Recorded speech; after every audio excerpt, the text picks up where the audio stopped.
Hi there. I just wanted to share some thoughts with you that had sort of been brought up by what's coming out latterly in the news with regard to the CDC data and Edward Dowd and his friend, the analyst, who has managed to um, go through what the CDC is making available and break down the information in a way that they, I don't think, intend for you to, well, purposefully, they intend that you are unable to break it down in that manner. So it takes sort of skill and application and expertise to get the information that Edward Dowd's friend has been able to extract.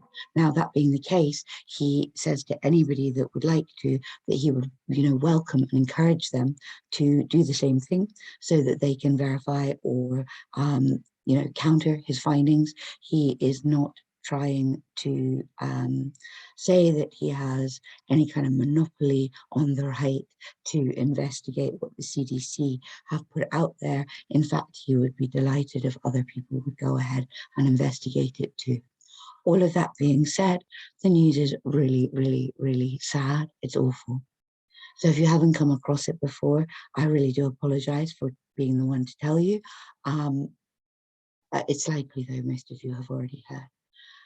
So what's happened is because of the ability to break the data down into particular age groups, what they've been able to discover is that the millennials, so around about 24 to 44, that sort of age group, the age group that you wouldn't expect to have heart attacks or strokes or for there to be any argument that it was because of them not being able to get to the doctor in time with something like cancer, or at least less likely that those arguments hold any weight. um, these people in America have this group of people have sustained the most extraordinary number of excess deaths in the last year. In fact, the number of excess deaths that that age group has sustained in the last year is comparable to the number of deaths that occurred during the Vietnam War over the span of about 10 years.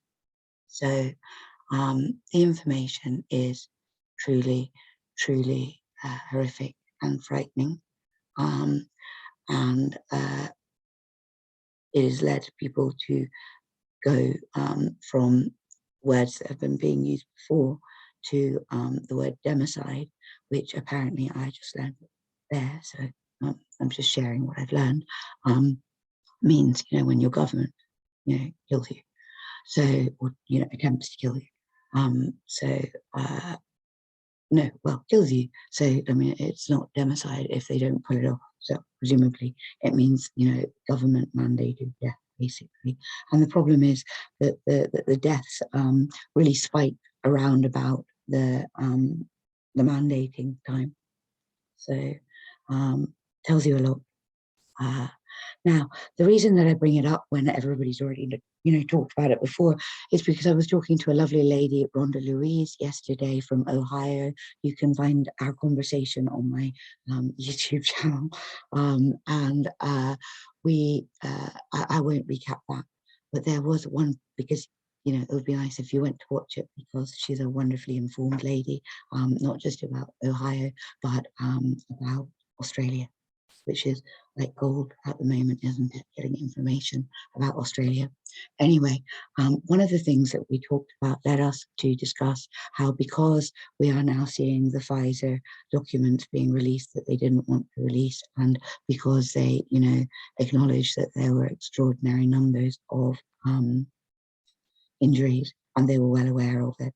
And because of what Edward Dowd and his team of researchers are bringing to the fore at the moment, um, there is a temptation on the part of some people, actually genuinely not me, but I understand the impulse, and it comes from fear. Fear becomes anger. Anger begets sarcasm.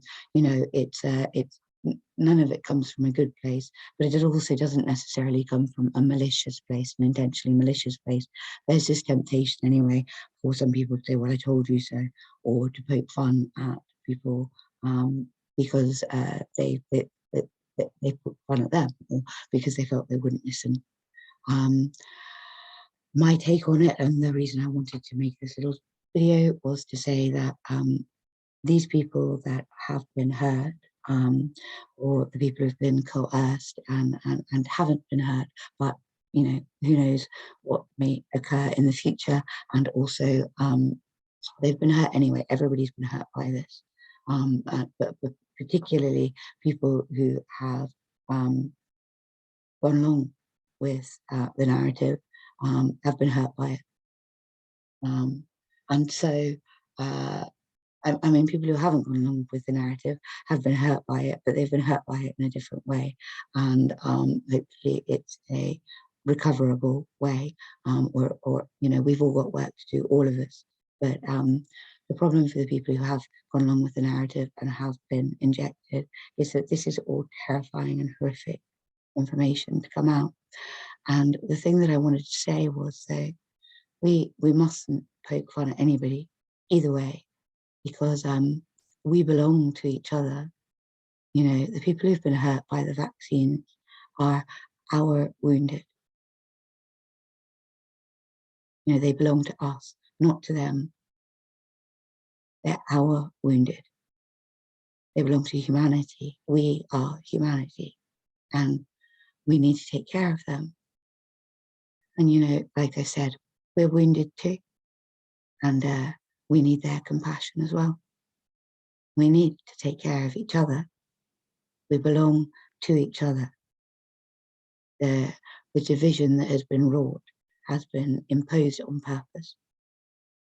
And we need to raise our game, all of us, above it, because it doesn't serve us to not take care of each other.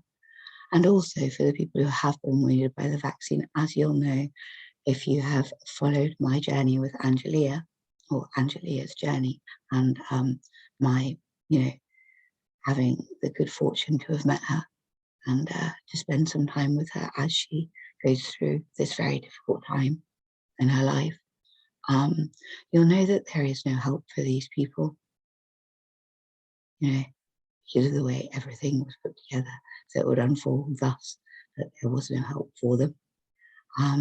So if we don't take care of them, then no one is going to take care of them.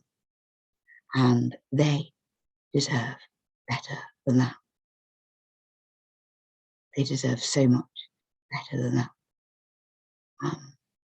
So that's really all I had to say. That was a point that I was trying to make. Thank you for giving me a little bit of time and some of your space to express my thoughts. I love you all.